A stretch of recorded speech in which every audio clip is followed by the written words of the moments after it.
আপনি কিভাবে কাজ করবেন কন্টেন্ট ক্রিয়েটার জগতে? তো অবশ্যই এই বিষয়ে আজকে আপনাদের সামনে একটা ভিডিও নিয়ে আসতেছি। তো অবশ্যই আপনারা ভিডিওর সাথে থাকুন।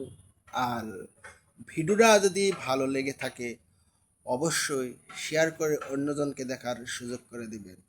তো চলুন শুরু করি আজকের ভিডিওটা। দেখেন, যারা কন্টেন্ট ক্রিয়েটারে নাম লিখেছে তারা এক একজনে এক এক রকমের কাজ করে, এক একজনে এক এক রকমের পরামর্শ দেয়। কেউ ভুল পরামর্শ দেয়, কে সঠিক পরামর্শ দেয়। এবার আমাদেরকে ওখান থেকে যাচাই করে নিতে হবে কে সঠিক পরামর্শ দিতেছে, কে ভুল তথ্য দিতেছে।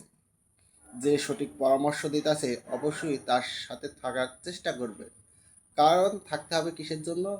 কারণ আমি নতুন, আমি কিছু বুঝি না, তার থেকে আমার কিছু শিখতে হবে, তার থেকে কিছু গাইড নিতে হবে আমাকে, ঠিক আছে? এবার যারা ভুল তথ্য দিছে তাদের কাছে যদি সারা জীবনও পড়ে থাকেন তো আপনি কিছু করতে পারবেন না।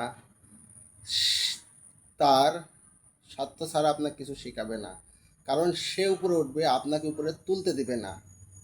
আর যে সঠিক পরামর্শ দিতেছে সে চায় কি? সে চায় যে আমি যেমন উপরে উঠতেছি আমার কথা শুনে যেন সেও উপরে ওঠে, সেও কিছু একটা করুক। তো দুই ক্যাটাগরির মানুষের ভিতরে আপনাকে এক ক্যাটাগরির মানুষটাকে অবশ্যই বেছে নিতে হবে। এখন আপনার সিদ্ধান্ত যে আপনি ভালো মানুষের সাথে চলবেন না খারাপ মানুষের সাথে চলবেন, সেটা ডিসাইড করবেন আপনি। এটা আমি চয়েস করে দেব না, এটা আপনাকে চয়েস করে নিতে হবে। এবার আমি আপনাকে বলতাছি না যে আপনি আমার সাথে থাকুন, আমার পোস্টে থাকুন, আমার লাইকে থাকুন, আমার সব জায়গায় থাকেন আপনি, ঠিক আছে? এভাবে আপনাকে বান্ধে বেঁধে রাখার চেষ্টা করবেন, সেসব মানুষের কাছ থেকে দূরে থাকার চেষ্টা করবেন।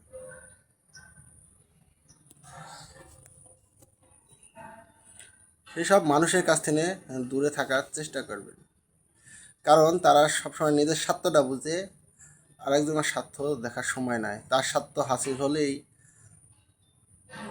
সব শেষ। আপনি কিভাবে কাজ করছেন না, ভিডিও আপলোড করছেন কি না করছেন, আপনার কাজ কেমন হইতাছে, ঠিক আছে, সেই জিনিস গেলান তারা দেখবে না। তো অতএব আপনাদেরকে অবশ্যই বলবো যে আপনারা ভালো মানুষের সাথে চলাফেরার চেষ্টা করবেন। অবশ্যই পৃথিবীতে অনেক প্রকারের মানুষ আছে, তো অতএব আপনাকে চয়েস করে নিতে হবে কে ভালো আর কে খারাপ। তো ভিডিওটা আজকে পর্যন্ত। সবাই ভালো থাকবেন, সুস্থ থাকবেন, আবারও দেখা হবে অন্য একটা নেক্সট ভিডিওতে।